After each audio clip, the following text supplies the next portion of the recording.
This is Proclamation number 1107 of President Rodrigo Duterte.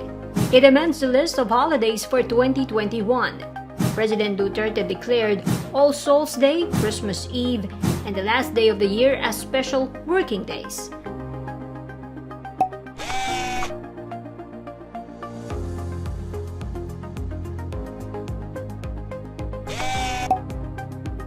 The President explained his decision to amend the 2021 holidays in the proclamation. One is to keep Filipinos away from social gatherings.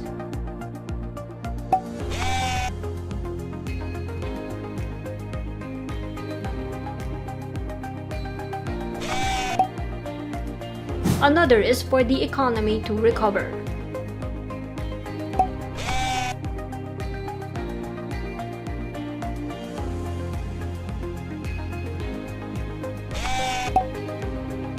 The country will still have 10 regular holidays,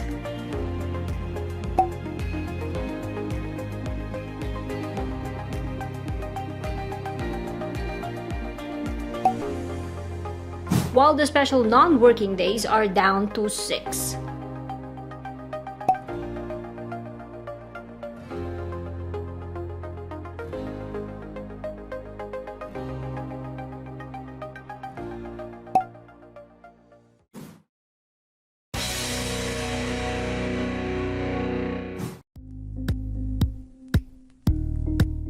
Thank you for watching Politico TV. Please like and subscribe to our channel for more videos.